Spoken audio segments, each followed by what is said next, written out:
So I want to weigh in on the whole controversy surrounding Sony making the announcement that some of their highly anticipated PS5 exclusives will in fact be released on the PlayStation 4 as well as the PS5. And that's despite Sony saying, we believe in console generations, the PS5 is our next generation console, it could do so many things that the PS4 can't, and there will be certain games that we can put on the PS5 we just can't do on the PS4 because the PS5 is just so much more powerful than the PS4. And that's my PS4 beeping because I'm trying to play the Black Ops Cold War beta, but the disc tray is fucked up and it won't shut the fuck up. It's so annoying. I haven't touched that console in years, but I'm trying to get some gameplay for my COD channel. If you're not subscribed, definitely check it out. I'll leave a link in the description. But yeah, there are a lot of highly anticipated PS5 games that are confirmed to also be coming to PlayStation 4. The big ones being Sackboy Adventure, which is a platformer spin-off of Little Big Planet. It's not really a Little Big Planet game. It's more like a 2D or 2.5D platformer.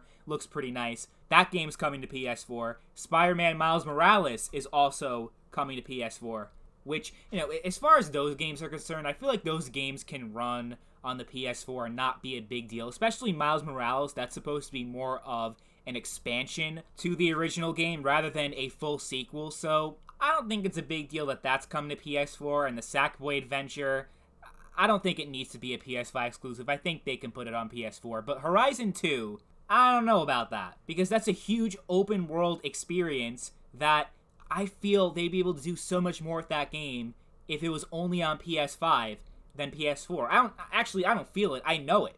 The PS4 is definitely going to hold that game back. And they might run into a lot of problems trying to develop the game for both consoles that the game might not be as good as it could have been if it was just on PS5. If you've been subscribed to the channel for a while, you'd remember a few months ago I made a video saying it's time to move on from the PS4 and Xbox One. Those consoles are so underpowered in 2020. They were even underpowered in 2013, but in 2020, it's time to move on. I know the economy sucks ass and people don't have the money to upgrade, but something's got to give. And you know, okay, you can keep supporting the PS4, Sony.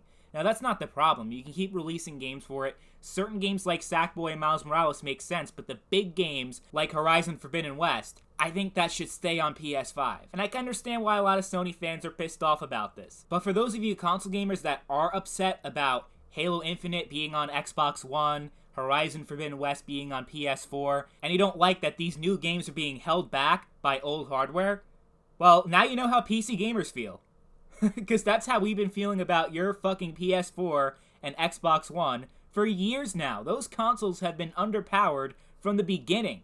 The PS4 and Xbox One can barely keep up with a mid-range GPU in 2013. And they can barely hit games at 720p 60 frames, never mind 1080p 60. So a lot of games were capped at 30 frames on the last gen consoles, or I guess they're still current gen, whatever you want to call them, the PS4 and Xbox One.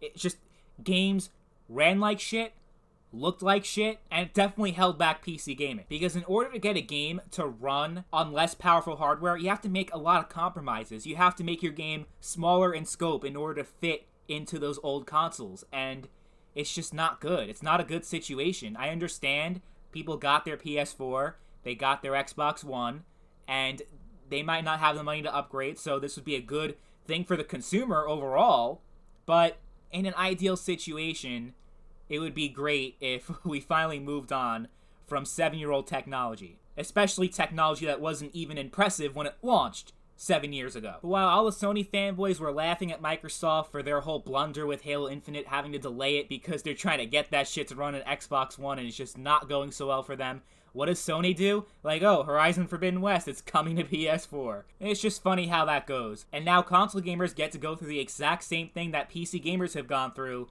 for so many years because of the consoles holding games back from reaching their full potential. I'm still mad that Cyberpunk is coming to PS4 and Xbox One. They should have made a next-gen exclusive, honestly. And the same thing goes with a lot of their exclusives. I mean, Halo Infinite, no matter what, even if it turns out to be a good game after delay, it would have been a much better game if it was next-gen only, because they would have so much less limitations, you know what I mean? And Horizon Forbidden West, same thing. It will probably be a great game because Guerrilla Games is a great developer. Horizon 1 was awesome. I'm sure the sequel will be great, but it could be better. And that's why so many people are disappointed, especially if they're putting $500 on a new console and they're not seeing a lot of the benefits they thought they were going to get. A lot of the games that they're looking forward to, they're going to come out on old gen anyway. They won't be able to take full advantage of the new hardware, you know? So Yeah, a lot of people are pissed off, a lot of people are frustrated, they're disappointed, and it's completely understandable. But as a business, it makes complete sense why Sony is releasing their games on PS4 still. Anyway, let me know what you guys think in the comments down below. I'm always interested to hear what you guys have to say.